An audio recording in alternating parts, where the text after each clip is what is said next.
Hello and welcome to the Gold Advantage on the Best of 3 Network. We're covering the LCS today. LEC episode's coming out in a few days, but we are finally in playoffs. We found out the two teams that didn't make it to playoffs, and to no one's surprise, it is Immortals, who are now actually at risk of being kicked out of the LCS because they've basically been in the bottom 2 for the last 5 splits, I think. 5 out of 8 splits. It's an absolute disaster for that org.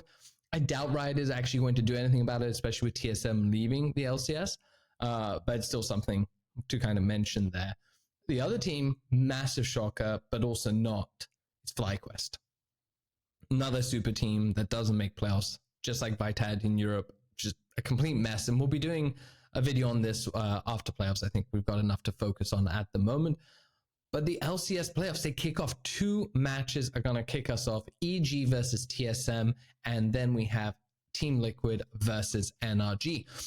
Actually pretty exciting matches. So for those of you that didn't listen last week, we were saying like how they're sneakily winning some and losing some, and then suddenly they figured it out and they shot up the rankings and end up finishing in 5th place, which is definitely not what I anticipated there. So it's a great showing from them, and also what a great time to be peaking. You know, you're coming into playoffs, finishing the regular season out with a winning streak. The momentum is good. The vibes are good. That's what you want from a team going into playoffs, especially if you think they might upset. EG was a little bit harsh on them. I was saying I think they got figured out and they dropped down to 3rd place. I thought there was a real chance that they might drop out of the top 3 and someone like TL might take over. They ended up holding on. So they're still solid, still looking good. And we can see this basically in the odds here. EG is massive favorites at a 1.2, and TSM, huge underdogs at a 4.53. TSM is a team that I think a lot of people overlooked. It's a budget roster. Org is leaving the LCS, so they just threw this roster together. And it's actually worked out pretty well. Now, they ended up being negative 8 and 10, but they're in 6th place. It's not a bad position to be in. And overall, I feel like the team plays very well together. They're definitely a team that is greater than the sum of their parts. They made the right decision to drop Ruby. Insanity got brought back in the mid lane. And, you know, Chime, Wild Turtle, Haunter, Boogie, it's all clicking. You have some good veterans. You have a couple of rookies. I think the energy is there. And so I think that they will end up taking a match over EG. I don't think that they're going to upset EG. Just the way that they finished the season, the wins they got and the losses haven't convinced me that they're going to beat EG, especially the way there was a week, I think it was the week before the penultimate week, basically. EG had lost a few games and so on, and they righted that ship. So the fact that they stopped the losing streak, I think was a big thing for me.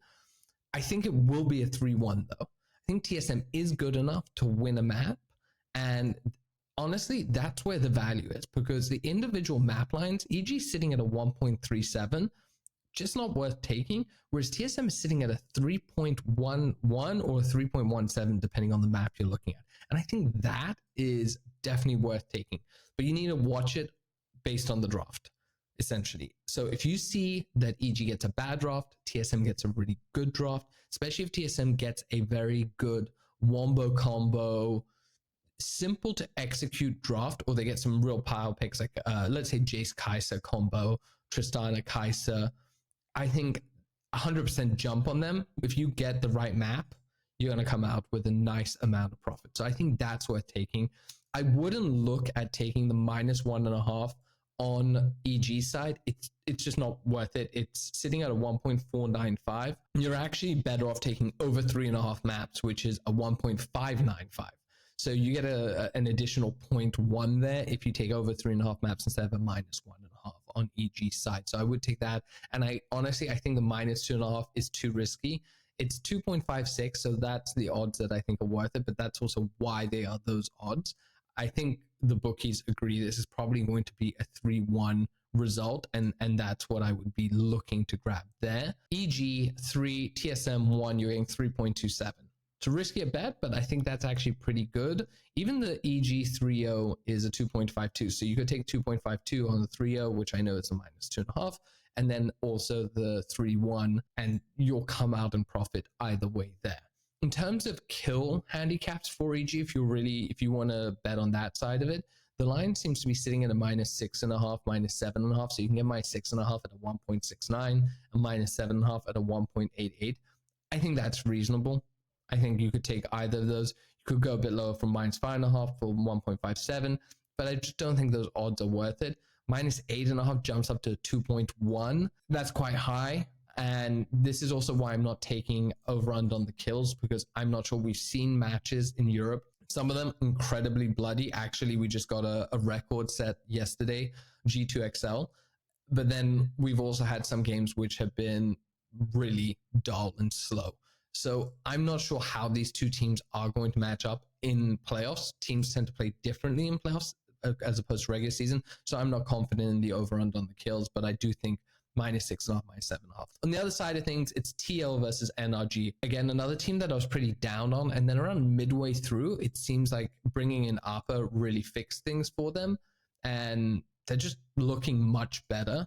They ended up finishing in 4th place with a 10-8 record, so they were positive. I would be paying attention to this because this opening match, there's a real chance as they start to face off against the top 3 teams, they might be massive underdogs and undervalued. I also think NRG, like I said, I'm really high on them. The momentum they have, and they're peaking at exactly the right time, and you want to jump on teams like this. So Liquid match winner is 1.52, and then on the other side, NRG is 2.56. So I actually think NRG for the upset is pretty generous. I don't know that I would grab that though. I think I'd be looking at individual map line. And these two teams are fairly even, all the bookies. So you can get TL at a 1.64 for each map and NRG at a 2.28. So depending on the draft, I would 100% jump on either one of these. I think there is a real possibility this goes to a 5-game series. Now, with that in mind, you can grab the TL -1.5 at a 2.06. I think that's actually a pretty generous line. I think that's appropriately valued. And then you can hedge that with an over 4.5 maps at 2.95 if it's a bit risky. That way you're guaranteeing if TL win in a 3-1 or 3-0, hey, you'll get a bit of profit. But if it ends up going over the 4.5 maps, then actually you'll be making a lot more profit there. And that's kind of what you're hoping. And then you should be betting individual lines. As I said, it really depends on the draft. Because actually the lines on the individual maps is fairly even, I don't love the kill handicaps. You need to start getting over -5.5 on TL's side to start getting decent odds. So -5.5 is 1.86, -6.5 is a 1.99. You can totally do that. I think it's reasonable to do that. Most games are won with at least a 5-kill difference, so I don't think that is as risky. But at the same time, I'd rather just minimize my risk and just pick the money line. 1.64 for TL, I think it's totally reasonable. So there's no real reason to overthink it and try to get into the weeds there. Same thing applies with the over-under on the kills as a previous match. I want to see how these teams play in playoffs and pay attention to that. Big announcement around 100 Thieves. DL Doublelift has been in hospital due to some internal bleeding. Hope he gets better, but I'm not sure he's playing. He might be, but if he's playing, is he at 100%? So there's a chance that fade them. Try and catch those odds as early as possible because I wouldn't be surprised if they tank very quickly. I'm looking forward to these playoffs and seeing how things shape up in the LCS.